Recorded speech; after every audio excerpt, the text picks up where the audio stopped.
नमस्कार. परिसर फाउंडेशनच्या परिसंवाद या ऑनलाईन उपक्रमामध्ये आपणा सर्वांचं स्वागत.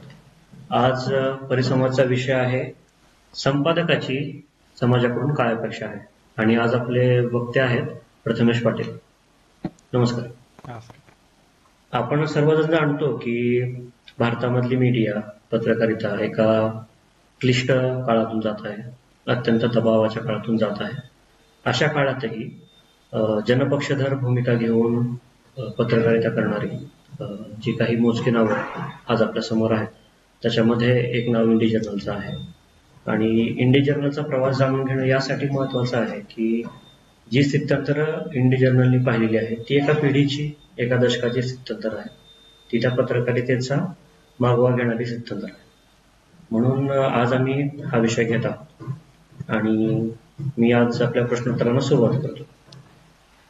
पहिला प्रश्न आहे की इंडी जर्नलची सुरुवात कधी झाली आणि त्यामागची भूमिका काय होती? इंडी जर्नलची सुरुवात जरी 2018 साली झाली इंडी जर्नलची सुरुवात, पण त्याचा जो बिल्डअप आहे तो बिल्डअप जवळपास मी 14 वर्ष या प्रकारे पॅरलल मीडिया किंवा पर्यायी माध्यम उभं करण्याच्या प्रयत्नात जवळपास 14 वर्ष मी घालवलेली आहेत.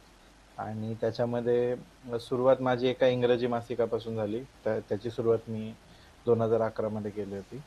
त्याच्यानंतर सुंबरान नावाचं एक मराठी मासिक, छापील मासिक सुरू केलं. त्यानंतर त्याच नावाची वेबसाईट देखील सुरू केली, सुंबरान.com. आणि त्यानंतर काही काळासाठी ब्रेक घेऊन मुख्यधारेतली पत्रकारिता करून मग मी इंडी जर्नलची सुरुवात केली. तर आता मला सुरुवातीपासूनच का वाटलं असावं की पर्यायी माध्यमांमध्ये काम करावं किंवा पर्यायी माध्यमच उभं करावं, तर मला असं वाटतं कुठल्याही यंत्रणेप्रमाणे माध्यमाची पण एक स्वतःची जी व्यवस्था आहे तिचा एक स्टेटस को असतो, तिचा एक प्रस्थापित स्ट्रक्चर असतं. आणि त्या स्ट्रक्चरमध्ये साहजिक आहे, म्हणजे माझं असं म्हणणं नाही की हे मुद्दाम होतं, पण कुठल्याही स्ट्रक्चरच्या एका काळानंतर त्याच्यामध्ये ज्या त्रुटी यायला लागतात, त्याच्यामध्ये जी कमकुवतता यायला लागते, त्याच्यामध्ये जे तुम्हाला तफावत जाणवायला लागते त्याच्या उद्दिष्टामध्ये आणि त्याच्या ऍक्च्युअल प्रोसेसमध्ये, तर त्याच्यामध्ये खूप मोठा सामाजिक घटकांचा असा एक भाग आहे ज्याला प्रतिनिधित्व मिळत नव्हतं, ज्याला वाचा मिळत नव्हती. आणि त्यामुळं माध्यमाचं जे मूळ उद्दिष्ट आहे त्याच्यापासून माध्यम व्यवस्था जी आहे ती माध्यमांच्या उद्दिष्टांपासून दूर गेल्याचं जे जाणवत राहतं वारंवार, आणि ते सर्वसामान्य व्यक्तीला कोणालाही जाणवत राहतं. आपण बघतो की इतक्यांदा तक्रार होते, माध्यम अशी, माध्यम तशी, माध्यम विकली गेली, माध्यम वगैरे वगैरे. तर त्याची जाणीव प्रत्येकाला आहे की माध्यमांमध्ये काहीतरी माध्यम व्यवस्थेत त्रुटी आहे. पण मग नुसतं तक्रार करायची का? तर माझा स्वभाव तक्रार करण्याचा नाही. आधीपासून माझा स्वभाव असा नेहमी आहे की ह्याच्यावर पर्याय काय. ठीक आहे, तक्रार आहे माझी, एक चिकित्सक काहीतरी एक माझं अनालिसिस आहे, तर त्याच्यावर करायचं काय आहे. थोडंसं लेनिनिस्ट टर्म मध्ये बोललं, what is to be done, जसं लेनिनने प्रश्न विचारला तसा प्रश्न विचारायला हवा, हा आपण विसरतो की what is to be done, करायचं काय. तर मग ते काय करायचं होतं, तर त्याचं उत्तर माझ्या परीने किंवा माझ्या पातळीवरती मी इंडी जर्नलच्या स्वरूपात त्याचं ते उत्तर उभं केलं की समाजातली जी एक अनालिसिसची भूक आहे, एक स्पेसिफिक पर्स्पेक्टिव्ह जो आहे तो मिसिंग आहे या सगळ्या विश्लेषणातून, या सगळ्या कव्हरेज मधून, तो गॅप भरून काढायचा आणि ती बाजू आपण घ्यायची, त्या अंडर रिप्रेझेंटेड लोकांची बाजू घ्यायची आपण. यासाठीचं जे स्पेस होती तिथं आम्ही काम करण्याच्या उद्दिष्टाने इंडी जर्नलची सुरुवात केली. सुरू झाल्यानंतर आणि 18 पासून आतापर्यंत काय काय स्थित्यंतर जाणवली? पहिली गोष्ट तर तुम्हाला आता माध्यमांमध्ये काम करताना, स्पेशली जेव्हा तुम्ही डिजिटल माध्यम असतात, तर सगळ्यात वेगानं बदलत जाणारं तर ते तुमचं डिजिटल प्लॅटफॉर्मचं जे गणित आहे तेच असतं. त्याचं सगळ्यात मोठं स्थित्यंतर तर हेच आहे की अगदी तुम्हाला 2018 म्हणजे जी समजा मागच्या पिढीला 5 वर्षांचा कालावधी म्हणजे नुकतं काल घडून गेलेली अशी आठवण असली असती.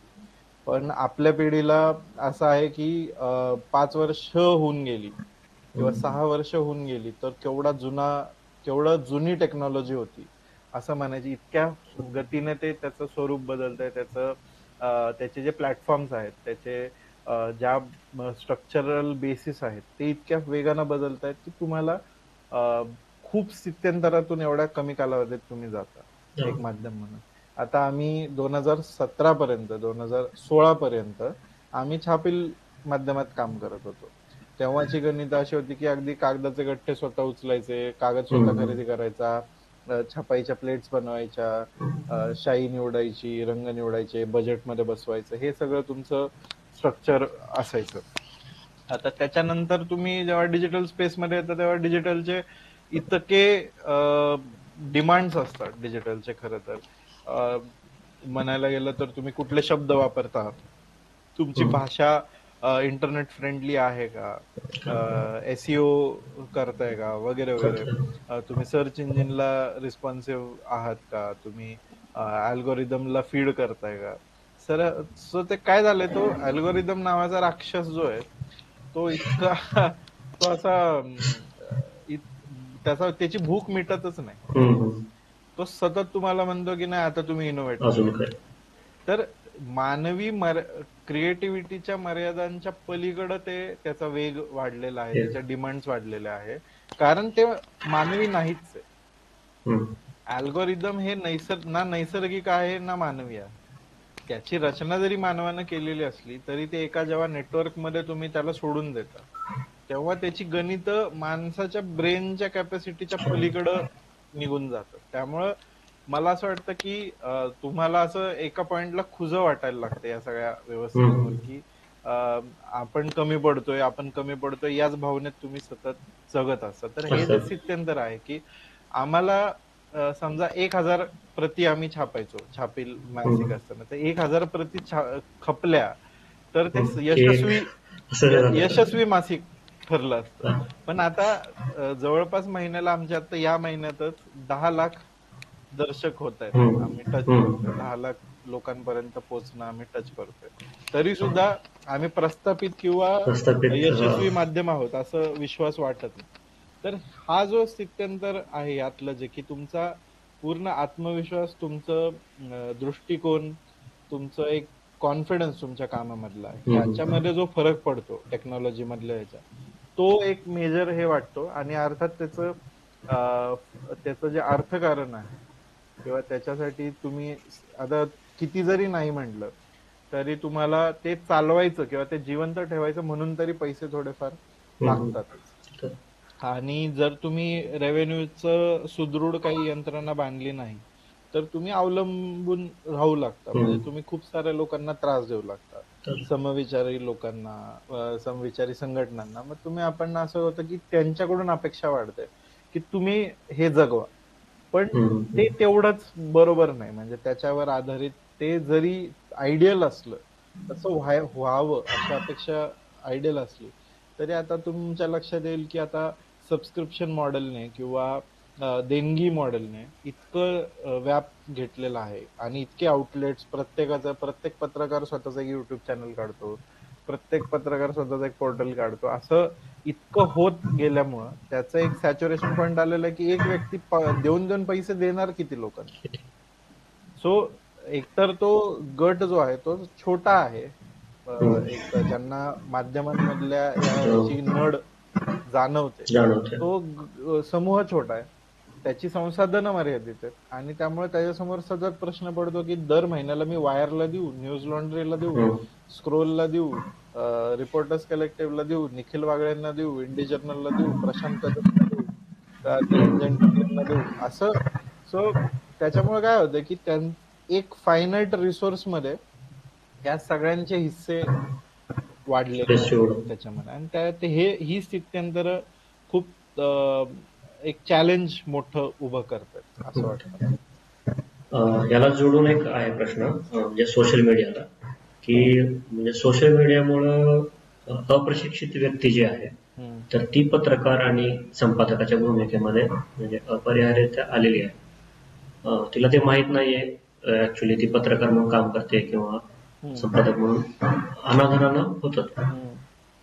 पण आता ती ताकद आहे सामान्य आणि अप्रशिक्षित व्यक्तीकडे की ती पत्रकार झाले. हम्म.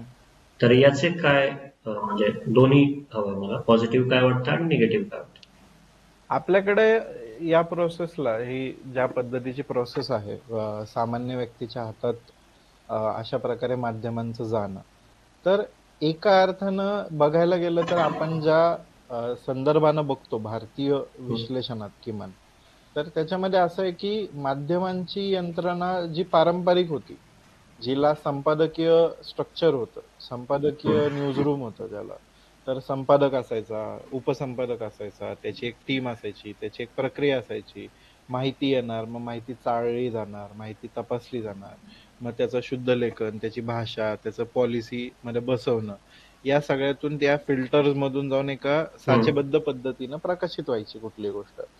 त्यामुळे तुमच्याकडे येणाऱ्या माहितीला भले बायसची कात्री असो, पण किमान त्याला आकृतीबंध होता, त्याला काहीतरी साचा होता, त्याला स्ट्रक्चर होतं, आणि तुम्हाला माहित असायचं की एखाद्या न्यूजपेपरची पॉलिसी काय आहे, तर मला काय समजायला पाहिजे. म्हणजे या हं. या पेपरकडून किंवा या वृत्तसंस्थेकडून येणारी बातमी ही थोडीशी या बाजूची असणार किंवा या पद्धतीची असणार, एवढं तुम्हाला समजू शकत होतं. तुम्हाला म्हणजे कोणाला मी म्हणतो, एक सामान्य व्यक्तीला, जो ज्याला माध्यमांमधलं फार समज नाही, ज्याला समाजशास्त्र माहित नाही, ज्याला सामाजिक अर्थशास्त्र माहित नाही, अशा व्यक्तीला अ, आपोआप समजायचं की मी हे वृत्तपत्र घेतोय म्हणजे काय घेतोय. ठीक आहे, म्हणजे तुम्ही बघत असाल तर सांगली कोल्हापूरकडचा माणूस कुठं पण जाऊ दे, मुंबईत असो पुण्यात असो राहायला, तो आधी पुढारीच घ्यायचा व्यक्ती. पुढारचं. तर तो काय घ्यायचा याचं गणित त्याला पक्क ठाऊक होतं की मला पुढारी माझ्या भागातल्या बातम्या, ग्रामीण भागातल्या बातम्या जास्त देतो, हे पुढारीची पॉलिसी आहे किंवा पुढारीचं स्ट्रक्चर आहे, तर मी ते प्रोडक्ट विकत घेतो. सकाळ घेणारा एक विशिष्ट वर्ग आहे, लोकमत हं. घेणारा एक विशिष्ट वर्ग आहे, त्यांना माहिती आहे त्या प्रॉडक्ट मागे एडिटोरियल धारणा काय आहे, एडिटोरियल पॉलिसी काय आहे. आता त्याच्या उलट याचा नुकसान हेच व्हायचं की ऑफकोर्स जसं मी म्हटलं की त्या त्या संपादकांचा, त्या त्या संपादकीय पद्धतीचा एक बायस जो असायचा, त्याच्यातून अनेकदा अनेक घटकांची च्या प्रश्नांची वाच्यता होत नव्हती. हं. ही वंचित तसंच. वंचित ठेवलं गेलं होतं, कारण त्याच्यामध्ये अर्थकारण आणि हे जे नंतर तयार झालं त्या व्यवस्थेमध्ये, संपादकीय व्यवस्थेमध्ये, त्याचा परिणाम दिसू लागला. मालकांच्या धोरणानुसार आदिवासींचे प्रश्न उदाहरणार्थ गायब करून टाकायचे, दलितांचे प्रश्न विशिष्ट पद्धतीनंच बघायचे, एका उपकारकर्त्याच्या भूमिकेतून किंवा अगदी एक फक्त त्रयस्थ निरीक्षक या भूमिकेतून दलितांचे प्रश्न बघायचे, हं. जातीचे प्रश्न बघायचे. कामगार चळवळींबद्दल त्यांना तर गायबच करून टाकलं, कारण अर्थात या सगळ्या वृत्तसंस्थांचे मालक त्या वर्गातले होते. हं. सो याच्यातून मुक्तता करेल असं वाटत असलेला सोशल मीडिया जेव्हा आला, तेव्हा तो सगळ्या या चळवळींना तोंड फोडणारा असा झाला की आम्हाला पण आता आमची गोष्ट थेट मांडता येईल. आता आपण हे व्हिडिओ रेकॉर्डिंग करतोय, हे एका प्रकारे एक मोकळेपणा जो हा हं. आलेला आहे या पद्धतीचा, की कोणीही आपण रेकॉर्ड करू शकतो, इंटरव्ह्यूज करू शकतो, लाईव्ह करू शकतो एखादं. तर हे खरंच खूप एक लिबरेशन देणारं एक पोटेन्शियल असलेली व्यवस्था आहे मुळात. पण झालंय असं की जर कुठलंही साधन मुक्त होताना त्याच्यासोबत त्याचं शिक्षण मुक्त नाही झालं, त्याचं प्रशिक्षण मुक्त नाही झालं, तर मग त्या साधनाचा दुरुपयोग व्हायला फार वेळ लागेल. हं. आणि आपल्याला तेच दिसतं की आपण एकीकडे डेमोक्रेटायझेशन ऑफ मीडिया याच्यावर जेवढा फोकस केला, पण डेमोक्रेटायझेशन ऑफ मीडिया ट्रेनिंग ह्याच्यावर मात्र आपण फोकस त्याच्यावर. नाही केला. सो त्याच्यामुळे काय झालं की माध्यमांचा गैरवापर जो आहे, याच पॉवरफुल टूलचा वापर चुकीच्या पद्धतीनं, चुकीच्या ह्याच्यातून, कसं आहे, संपादकीय यंत्रणा चूक असू शकते, म्हणजे त्याची ती बायस्ड असू शकते, पण संपादकीय यंत्रणा गरजेची नाही किंवा संपादकीय यंत्रणा इन इट सेल्फ प्रॉब्लेमॅटिक आहे असं त्याचा अर्थ होत नाही. म्हणजे जसं आपण म्हणतो की वैज्ञानिक प्रोसेस असेल समजा, की तुम्ही निरीक्षण करा, प्रयोग करा, प्रयोगाचं निरीक्षण करा, त्याच्यामधले कम्पेअर करा आणि सत्य काय आहे किंवा तथ्य काय आहे हे शोधून काढा. ही वैज्ञानिक प्रोसेस झाली. तर ह्या आपण असं म्हणतो का की फार्मास्युटिकल कंपन्यांनी वैज्ञानिक प्रक्रियेचा दुरुपयोग केला म्हणून वैज्ञानिक प्रक्रियाच बाद आहे हम्म.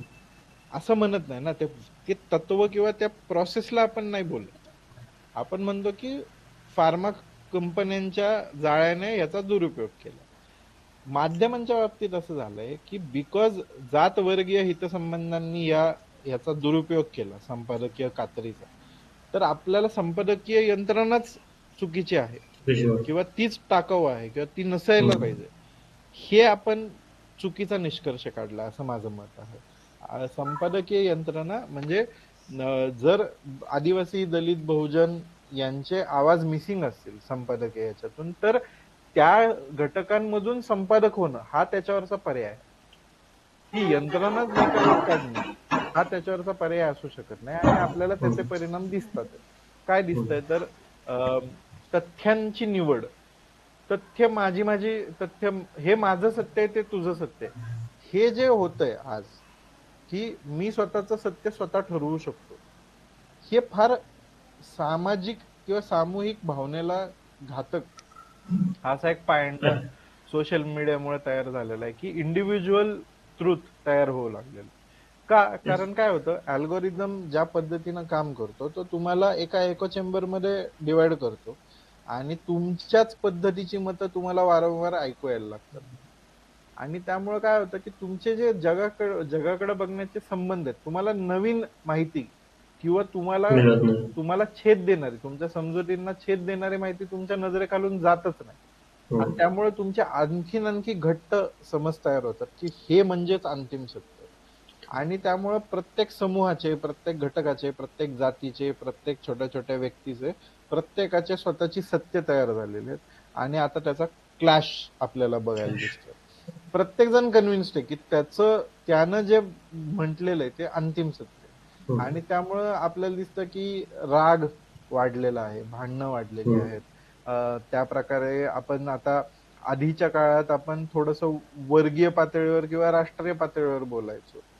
त्या हम्म. आयडेंटिटीज आता आपण डायरेक्ट जातीनुसार जाती बोलायला झाली. लागलेलो आहे. आपण बघतोय आसपास बिनधास्त अशा प्रकारे याआधी कधीच आपण हिंमत केली नसती कोणी बरोबर. की एका विशिष्ट जातीचं नाव घेऊन मी माझ्या जातीसाठी भांडणार.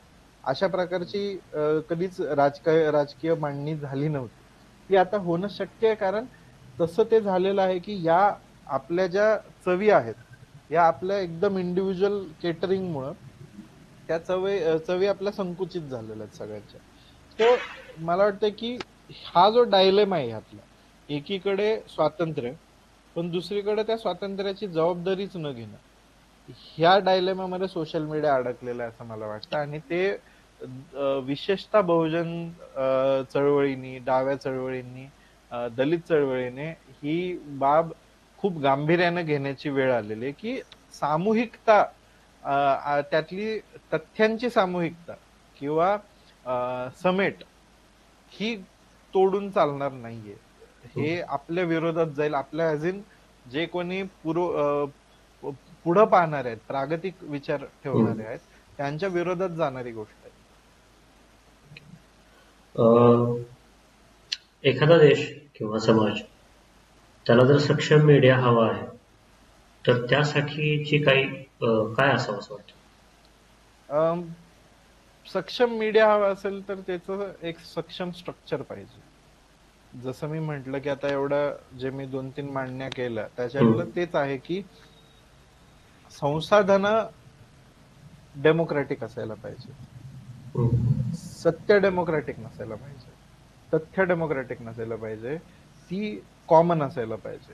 पण त्या संसाधनांचं योग्य वाटप, त्याच्यामध्ये योग्य प्रतिनिधित्व आणि जितका करता त्याचा जो माध्यमांच्या कॅमेरा मागचा व्यक्ती जो आहे, तो कॅमेरा मागचा व्यक्ती जेवढा साक्षर आहे किंवा जेवढा सतर्क आहे, तितकाच वाचक हा माध्यमाबाबत साक्षर आहात. ठीक आहे. म्हणजे जसं मी म्हटलं की संध्यानंद वाचणारा व्यक्ती हा काही तथ्य शोधायला संध्यानंदकडे गेलेला नसतो. वाचणार. त्याच्यासाठी ते क्लिअर असतं की मी संध्यानंद वाचतोय. संध्यानंद मध्ये आलेली बातमी काय मला सत्य मानून त्याच्यावर मला दंगल पेटवायची नाहीये. ठीक आहे. आणि दुसऱ्या एखाद्या मेनस्ट्रीम पेपर वाचणारा माणूस किंवा इंडियन एक्सप्रेस वाचणारा उदाहरणार्थ माणूस, त्याला माहितीये की इंडियन एक्सप्रेस वाचताना तो काय वाचतोय. याच्यामध्ये काय होतंय डिजिटल स्पेसमध्ये, तर एक सपाटीकरण आहे. संध्यानंद आणि टाइम्स ऑफ इंडिया आणि इंडियन एक्सप्रेस एकाच पातळीवर एकाखाली एक स्क्रोल होतात. आणि त्यांची एकमेकात स्पर्धा जी नव्हती ती आता स्पर्धा लागली. त्यामुळं हे स्ट्रक्चर जे आहे, साक्षरतेच्या अभावामुळे तयार झालेला हा जो गोंधळ आहे, तो नसलेला जो मीडिया आणि सोसायटी मधला संबंध असेल तो आयडियल असेल, तो आदर्श असेल की जिथं लोकांना माहितीये ते काय बघतायत, त्यांना त्यांचा मेंदू फरक करू शकतोय. News channel, entertainment channel, cinema channel, संगीत चॅनल याच्यामध्ये फरक करू शकतोय त्यांचा मेंदू. या लेवलची साक्षरता जेव्हा येईल तेव्हा आपोआप त्याचं एक घडी बसायला सुरुवात होईल की साक्षर दर्शक आणि साक्षर निर्माते यांची सांगड ती आदर्श व्यवस्था घालेल माध्यमांची. आणि दुसरी गोष्ट अशी की त्याचं जे अर्थकारण आहे ते अर्थकारण लोकाभिमुख, लोकांच्या पाठिंब्यावर आधारित किंवा लोकांच्या प्रतिसादावर आधारित हे असेल तर ते सुदृढ असेल. आता काय होतंय,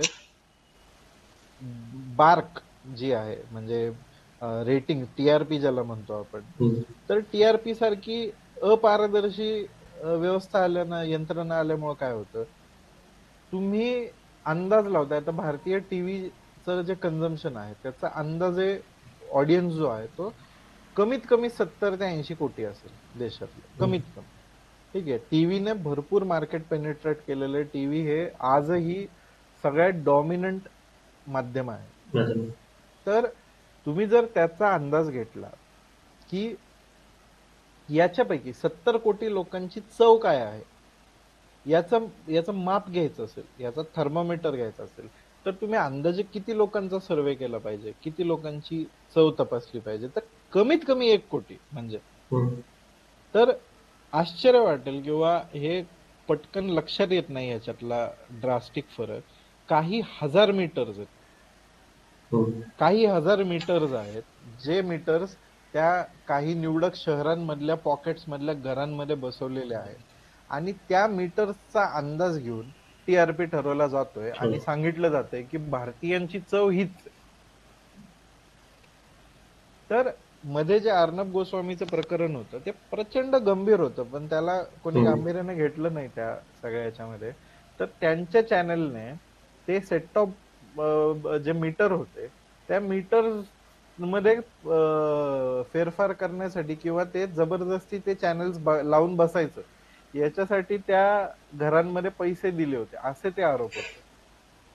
सो रिपब्लिकची रेटिंग सगळ्यात जास्त दिसावी असं ते त्यांच्यावरती आरोप झालेला. आता त्याची चौकशी नाही, त्याचं हे नाही. याच्या मागचं गांभीर्य जेव्हा आपल्याला लक्षात येईल तर ते आपल्याला लक्षात येईल की आपण ही यंत्रणा केवढी सडलेली आहे आतून सगळी याची.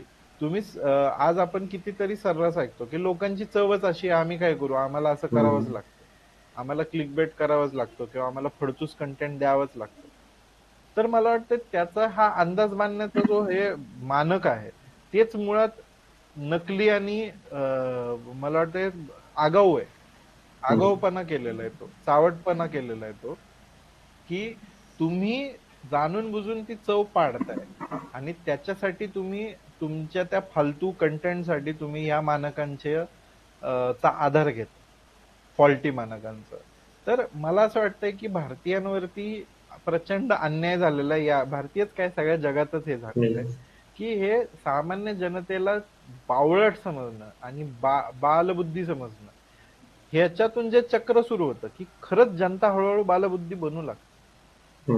म्हणजे ज्या समाजाला विचार करा, तुकारामाच्या ओव्यांचा अर्थ उमगणं शक्य होतं किंवा हम्म. एखादा अभंग पाठ होणं शक्य होतं, त्या अभंगाचे अन्वयार्थ लावणं शक्य होतं, किंवा अभंग जगण्यात वापरणं. आता जात्यावरच्या ओव्या म्हटलं तर किती सहज एखाद्या ग्रामीण भागातल्या, जिचं कुठल्याही साहित्य सांस्कृतिक व्यवहाराशी काही संबंध नाही, त्या व्यक्तीला स्वतःचं जगणं रूपकांमध्ये आणि यमकामध्ये जोडता येत होतं. त्यांना कोणी शिकवायला जात नव्हतं मीटर काय असतं किंवा हे. पण ही साक्षरता होती की हे रूपक म्हणजे काय, हे माझ्या आयुष्याला मेटाफर देणं म्हणजे काय.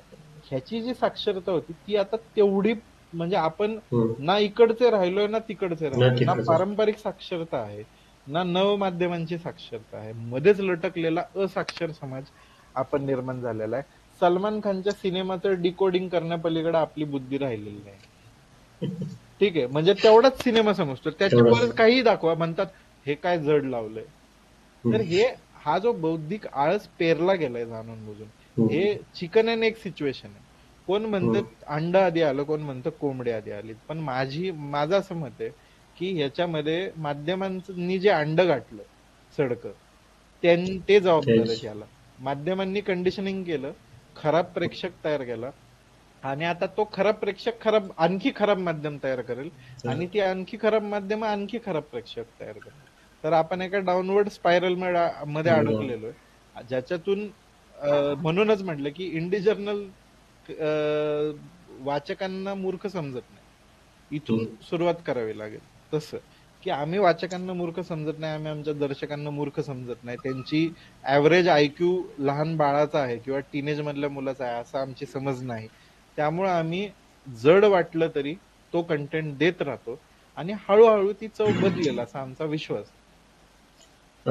हे जी साक्षरता तू म्हणला त्याच्यासाठी म्हणजे संस्थांनी काही सामाजिक चळवळींनी किंवा एकंदरीत समाजाने काय करायला पाहिजे? जसं मी म्हणलं, विश्वास ठेवायला पाहिजे आपल्या बुद्धीवरती. मग एक हम्म. सर्वसामान्य बुद्धी जी आहे तिच्यावरती विश्वास ठेवून जे जे करता येईल, की ज्या पद्धतीची आता आधी असायचं, वाचन कट्टे असायचे, हम्म. वाचनाचे सामूहिक वाचन असायचं, मुलांपर्यंत साहित्य संस्कृती पोहोचवली जायची, त्यांना नाटकं दाखवली जायची, त्यांना.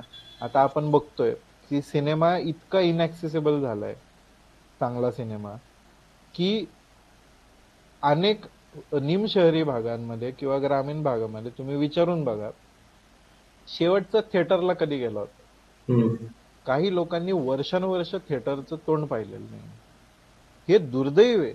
याचा आपल्याला वैषम्य वाटायला पाहिजे, याचा त्रास व्हायला पाहिजे की लाखो करोडो लोक आपल्या देशातले असे आहेत ज्यांनी सिनेमाचं तोंड पाहिलेलं नाही, थिएटरचं.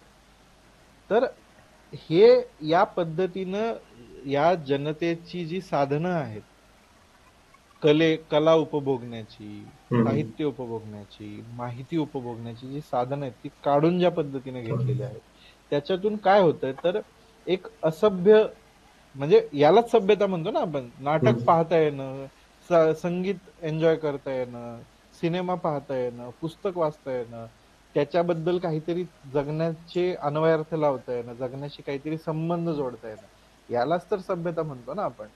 तर एक असभ्य आणि रानटी समाज तयार करण्याच्या दृष्टिकोनानं रचलेलं षडयंत्र आहे एका अर्थाने, की माणसांना फक्त ॲनिमल इन्स्टिंक्ट, प्राणीजन्य हम्म. भावना ज्या आहेत तेवढ्याच फक्त अलाव करायच्या. भूक, विकास, झगमगाट, आणि अमर्याद विकास, अमर्याद वृद्धी, वाढ, सतत वाढ पाहिजे. कुठं जायचं या वाढीला घेऊन माहित नाही, हम्म. ह्याचं काय करायचं माहित नाही, पण वाढ पाहिजे. सो याच्यापासून थोडस पुन्हा त्यांना सभ्य माणसाकडे आणण्यासाठी सामाजिक संघटनांनी, चळवळींनी माध्यमांचा विषय थोडासा लावून धरणं फार गरजेचं आहे. माध्यम साक्षरतेबद्दलचे ट्रेनिंग वर्कशॉप्स घेणं, जाणून बुजून सिनेमे दाखवणं, सिनेमाचे वर्कशॉप्स घेणं, किंवा जसं आपण म्हणतो फिल्म फेस्टिवल, प्रत्येक निमशहरी भागात, छोट्या ग्रामीण भागात फिल्म फेस्टिवल सुरू करावेत. आधी टुरिंग टॉकीज असायचं, गावोगाव पडदा जायचा आणि प्रोजेक्टर जायचा. आता प्रोजेक्टर पण स्वस्त झालेले आहेत. गावोगाव चांगले सिनेमे पोहोचवणं, चांगली नाटकं पोहोचवणं, लोकांना त्या सवयी परत लावणं, नाटक, सिनेमा, साहित्य, संगीत याच्या सवयी लावणं, हे थोडस जर झालं तर मला वाटतं त्याच्यातून काहीतरी आपण या ज्याला सॅनिटी म्हणतो, ज्याला हम्म. शहाणपणा म्हणतो, तो शहाणपणा थोडासा वाचवू शकतो. नाहीतर आपण एक अतिशय विकसित म्हणजे चकमक चमचमीत पण रानटी अशा जगाकडे वाटचाल करत राहू. शेवटचा प्रश्न, संपादक म्हणून तुझी अपेक्षा आत्ता काय आहे? जे आपण करंट बोलूयात की हम्म. या सिनारिओ मध्ये समाजाने काय करावं असं. मला असं वाटतं अ, तुम्ही अन्याय करता एक वाचक म्हणून, एक दर्शक म्हणून, हम्म. अ, एक ऑब्झर्वर म्हणून, निरीक्षक म्हणून तुम्ही फार अन्याय करता माध्यमांवरती आणि पत्रकारांवरती, असं माझं मत आहे. आपण वारंवार, जसं मी सुरुवातच याच्याने केली होती, की तक्रार किती आहे करणार. हम्म. आम्ही चळवळीतल्या लोकांना बघतो, आम्ही प्रोग्रेसिव्ह विचारांच्या लोकांना बघतो, कितीतरी हुशार लोकांना बघतो, जे एखाद्या न्यूज चॅनलच्या फालतू बातमीच्या कमेंट बॉक्समध्ये पडीक असतात. तिथे तुम्ही अविरत कमेंट्स असतात. हम्म. काय विकले गेले तुम्ही, आज हम्म. रात्रपाळीचा पत्रकार दुपारीच आला वाटतं, मग ही काय तुमची भाषा, तुम्ही माध्यमांनी सगळी वाट लावली समाजाची. अशा सगळ्या तुम्हाला कमेंट्स त्या कमेंट हम्म. बॉक्समध्ये वाचायला मिळतील. पण हेच लोक कॅरवन मासिकाच्या पेजवर मात्र तुम्हाला शुकशुकाट दिसेल. तिथं 100 लाईक पण नसतात कॅरवन मासिकाच्या. म्हणजे हम्म. 45 पानाचा एखादा रिपोर्टाज कॅरवन मासिक छापतं जेव्हा, इतकं सखोल काम करतं, त्याच्याकडं का बरं बघत नाहीत हीच लोक. म्हणजे हे जे रंजन आहे तक्रार करण्याचं, त्या रंजनात जास्त रस आहे, त्या तक्रारीत काही तथ्य नाही, काही दम नाही. ती तक्रार जर खरी असते आणि त्याच्याबद्दल थोडी पण चाड असली असती लोकांना, तर तुम्ही खरं काम करणाऱ्या पत्रकारांच्या मागे उभं राहिला असता, तुम्ही त्यांचा मजकूर वाचायला सुरुवात केली असती. गेलं ना, नाही ते नाही करत आहेत ना, तुमचे प्रश्न उचलत नाहीत ना, मग नका ना वाचू. अनसबस्क्राईब करा, अनफॉलो करा ती गोष्ट. तुमची एवढी तक्रार आहे, तुम्ही मला वाटतंय आता एक 12-12 वर्ष कमेंट करताय त्या चॅनलच्या खाली, काय बदल झाला का.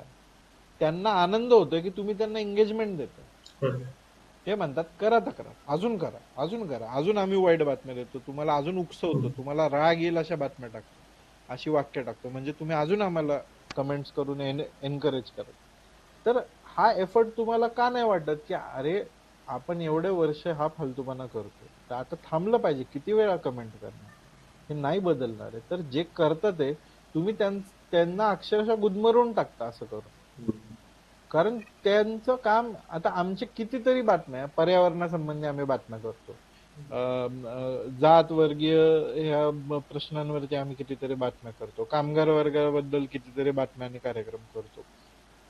इतका कंटेंट आम्ही आणतो, जी तुमची तक्रार आहे की हे होत नाही माध्यमांवर, तेच आम्ही करतोय.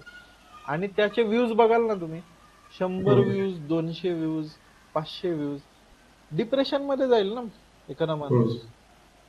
की याला काय अर्थच नाहीये.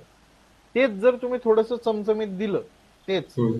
तर ठाकरे म्हणाले हे, पवार हम्म. म्हणाले हे, यांनी दिलं चोख प्रत्युत्तर, हम्म. त्यांनी का त्यांचा टोला, या पद्धतीचं जर दिलं तर मात्र मग लाखांमध्ये व्ह्यूज.